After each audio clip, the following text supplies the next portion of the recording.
আজকে এই ভিডিওতে দশম শ্রেণীর অর্থাৎ মাধ্যমিক 2026 তোমরা যা পরীক্ষা দেবে তোমাদের ইতিহাসের এবিটি টেস্ট পেপারের ইতিহাসে 114 নম্বর পৃষ্ঠার প্রশ্নপত্র সমাধান করে দেবো, এমসিকিউ আর এসিকিউগুলো। তো চলো শুরু করছি।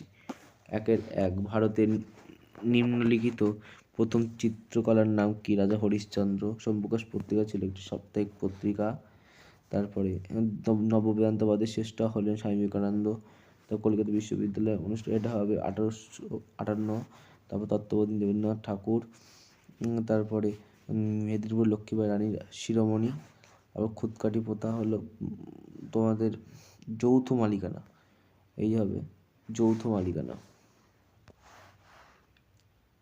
যৌথ মালিকানা।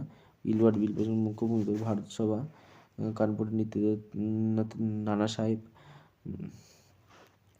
বন্দে মাতরম গানটি স্বরূপ করেন, এটা যদু ভট্ট। তারপরে বাংলা পুস্তক বেশ পৃথক ছিলেন গঙ্গেশ্বর ভট্টাচার্য, রবীন্দ্রনাথকে প্রতিষ্ঠায় সাহায্য করেছিলেন। এখানে ব্রজেন্দ্রনাথ শীল। তারপরে প্রাউড কমিশনের কোন সঙ্গে যুক্ত ছিলেন? এটা তেভাগা। 1-4 প্রথম শ্রমিক সংগঠন হলো মাদ্রাস লেবার ইউনিয়ন।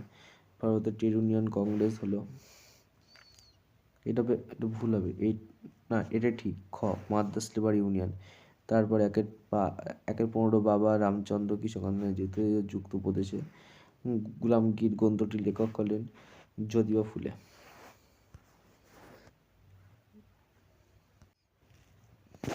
তারপরে ভারত স্ত্রী মণ্ডল প্রতিষ্ঠা করে সরলা দেবী। মাদ্রাস আত্মসম্মান আন্দোলন শুরু করে রামস্বামী নাইকার।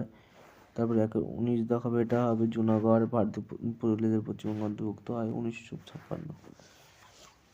তারপরে তোমাদের এই কোন দিবস আন্তর্জাতিক পরিবেশ দিবস? 5 জুন। 2 ভারতের সংরক্ষণ করা হয় মহাপেশখানায়। বেঙ্গল টেকনিক্যাল ইনস্টিটিউটের প্রথম অধ্যক্ষ ছিলেন প্রমথনাথ বসু। আর গান্ধীপুরী বলা হয় সীমান্ত গান্ধীকে। এই হলো ব্যাপার। তারপরে ঠিক না ভুল, এখানে হবে প্রথমটা ঠিক, দ্বিতীয়টা ভুল, তৃতীয়টা ভুল, চতুর্থটা ভুল। এখানে অরবিন্দ ঘোষ চলে যাবে, এইটা স্টিম লাঞ্চ। ঈশ্বরচন্দ্র সেন অভিধান। নিউ ড্রিঙ্ক ওয়াটার বেথুন, এটা হলো হিন্দু বালিকা বিদ্যালয়। নীলবন্ধু সেন, এটা হবে বেঙ্গল ন্যাশনাল স্কুল কলেজ। বিবৃতি, এখানে 19 শতকে বাংলা নজনের ব্যাপ্তি ছিল খুবই সীমিত। এখানে সঠিক ব্যাখ্যা হবে 3। সঠিক তোমাদের হল ব্যাখ্যাটা কি হবে? ব্যাখ্যা নাম্বার 3 সঠিক হবে। তারপরে তোমাদের পরেরটায় আমরা চলে আসলাম অলরেডি।